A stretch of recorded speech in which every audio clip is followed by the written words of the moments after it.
स्वागत है आप सभी का हमारे यूट्यूब चैनल क्रिएटिव सिविल वाला में। आज हम एक प्रॉब्लम और देखेंगे स्ट्रेस स्ट्रेन पर। प्रॉब्लम है the following observation were made during a tensile test on a mild steel specimen 40 mm in diameter and 200 mm long.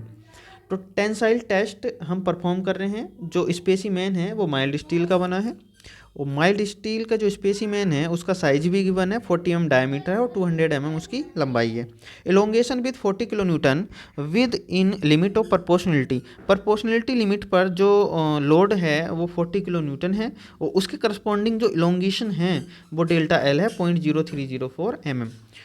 Yield load जो गिवन है वो 161, इल्ड पॉइंट पर जो लोड आया है वो है 161 किलो न्यूटन और मैक्सिमम लोड यानी कि अल्टीमेट लोड जो है वो 242 किलो न्यूटन हमारा गिवन है।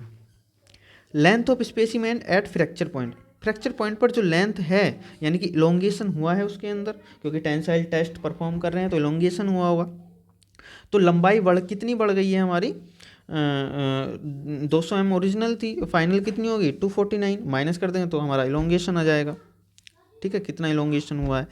फिर डिटरमाइन करना है फर्स्ट पार्ट में young modulus of plasticity, second part में इल्ड पॉइंट पर स्ट्रेस, थर्ड पार्ट में अल्टीमेट पॉइंट पर स्ट्रेस यानी कि अल्टीमेट स्ट्रेस और फोर्थ पॉइंट पर जो परसेंटेज इलोंगेशन। तो फर्स्ट पॉइंट हम इसमें कैलकुलेट कर लेते हैं। फर्स्ट पॉइंट क्या है? फर्स्ट पॉइंट है यंग मॉडुलस ऑफ प्लास्टिसिटी। तो यंग मॉडुलस ऑफ प्लास्टिसिटी ई बराबर स्ट्रेस अपॉन स्ट्रेन। स्ट्रेस क्या होता है? Load upon area upon strain क्या होती है? Change in length upon original length. जब इसको मैं सिंप्लीफाई करूंगा तो पी एल अपॉन ए इंटू डेल्टा एल आ जाएगा।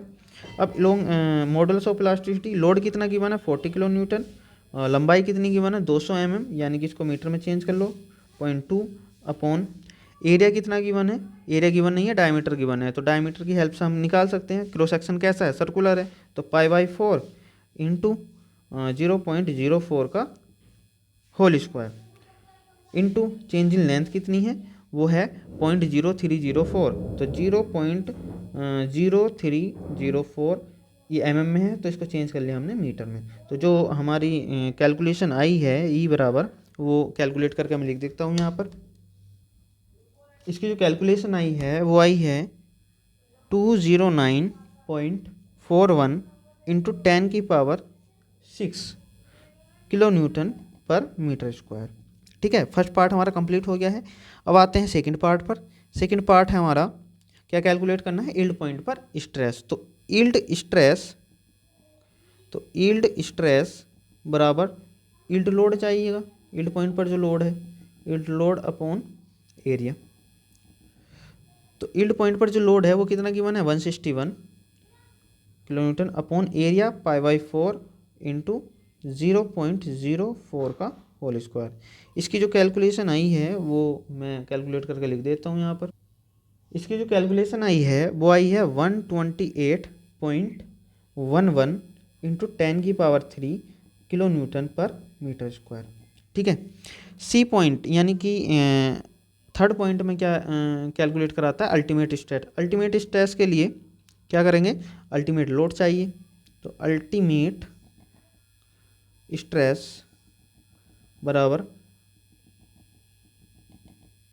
Ultimate load upon area.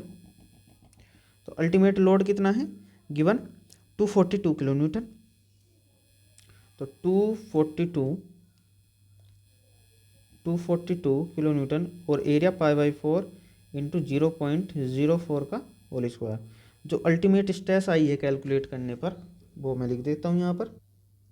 इसकी जो कैलकुलेशन आई है वो आई है 192.57 इंटू 10⁻³ किलो न्यूटन पर मीटर स्क्वायर। अब ये 3 पॉइंट हमारे हो गए कैलकुलेट। फोर्थ पॉइंट में क्या कैलकुलेट करा रहा है? फोर्थ पॉइंट में है परसेंटेज इलोंगेशन। तो परसेंटेज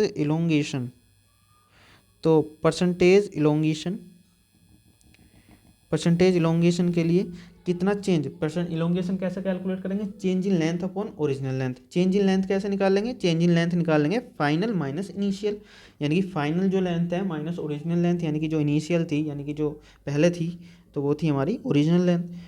तो इसे कैलकुलेट करने के लिए फाइनल लेंथ यानी फ्रैक्चर पॉइंट पर जो लेंथ है, final length minus original length original length upon initial, यानी कि ओरिजिनल लेंथ। ठीक है, इसमें परसेंटेज में यहीं पर निकाल लो, 100 से मल्टीप्लाई करा दो। तो ये नेक्स्ट पेज, फाइनल लेंथ कितनी है? फाइनल लेंथ है 249 फ्रैक्चर पॉइंट पर। तो 249 माइनस ओरिजिनल लेंथ 200, यानी कि 200 अपॉन ओरिजिनल 200 इंटू 100।